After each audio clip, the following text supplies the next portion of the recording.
Now we will do concept of computer memory. There are two types of computer memory, internal and external memory. Internal memory divided into two, primary and cache memory. Primary memory also known as main memory. There are two types of primary memory, RAM and ROM. दो types की हमारी primary memory है, RAM and ROM.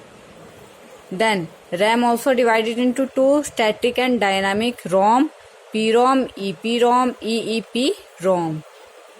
Now first of all, what is internal memory and external memory? Internal memory जो हमारी CPU के अंदर fix होती है वो हमारी internal memory होती है, और जो हम अलग से उसमें ऐड करते हैं आउटसाइड द CPU उसको हम एक्सटर्नल मेमोरी कहते हैं. यस, नाउ इंटरनल मेमोरी में हमारी प्राइमरी मेमोरी है जिसको हम मेन मेमोरी कहते हैं, और कैच मेमोरी. कैच मेमोरी क्या होती है?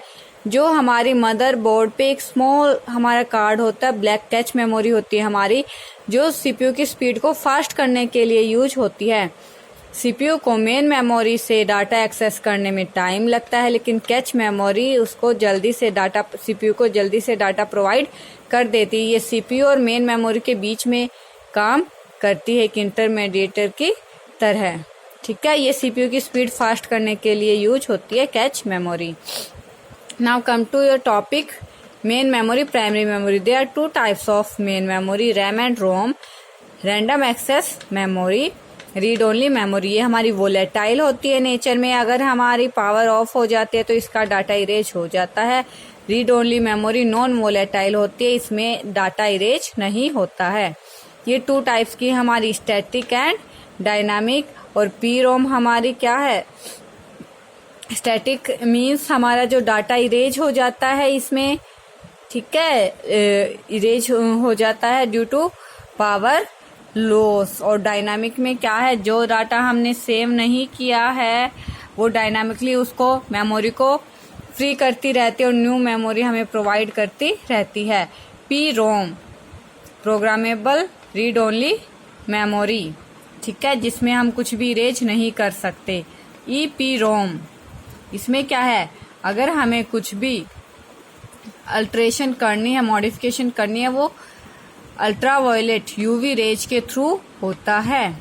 EEPROM, इसमें इलेक्ट्रिकली डाटा इरेज होता है. Now come to external memory. It is also known as secondary memory and backup memory. There are two types of external memory, magnetic storage media and optical storage media. Magnetic storage media में हमारे floppy disk और hard disk आते हैं. ठीक है, floppy disk हमारी क्या होती है? इसमें एक प्लास्टिक हमारा कवर होता है जो इसकी सेफ्टी के लिए होता है, लेकिन ये हमारी इजीली डैमेज हो जाती है.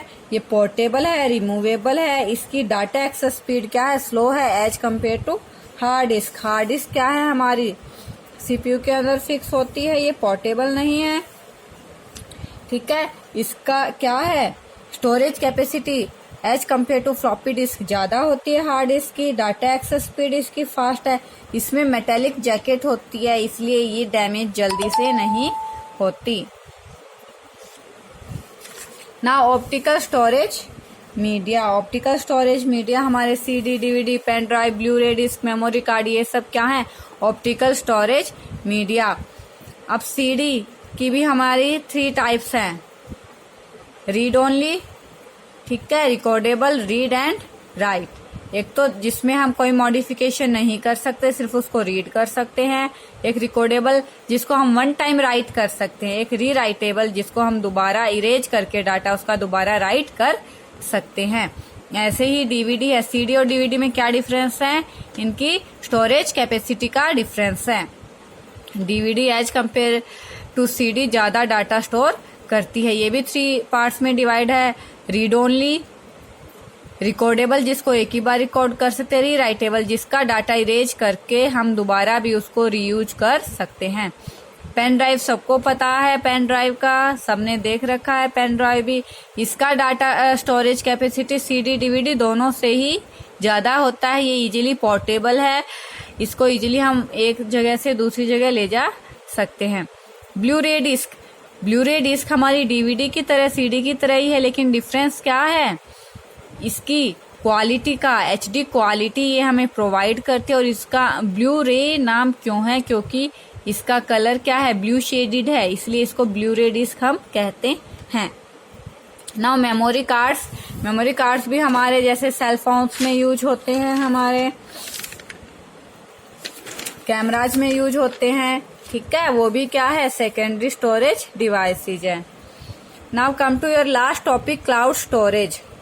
क्लाउड स्टोरेज क्या होती है, storing electronic data with a third party. हम अपना डाटा स्टोर रखते हैं किसी थर्ड पार्टी के पास, इसको हम ऑनलाइन स्टोरेज, इंटरनेट स्टोरेज भी कहते हैं। जैसे हमारे मोबाइल फोन्स में होता है drop box, Google drive, one drive. अगर हमारा ये ऑनलाइन हमारा डाटा सेव रखते हैं, जैसे हमारे फोटोज हो गए हैं, ठीक है, उसको फोटोज, म्यूजिक हो गया, कोई भी बैकअप डाटा फाइल्स हमें अगर रखनी है तो हम ऑनलाइन स्टोरेज रख सकते हैं। किसका यूज करके, गूगल ड्राइव जैसे मोस्टली हम यूज करते हैं, वन ड्राइव हमारे मोबाइल्स में, ठीक है। अगर वो हमारा फुल हो जाता है तो हम ऑनलाइन ही और स्पेस भी बाय कर सकते हैं। वो हमारा होता है क्लाउड स्टोरेज। जो हम ऑनलाइन स्टोरेज अपना डाटा का रखते हैं उसको क्लाउड स्टोरेज हम कहते हैं।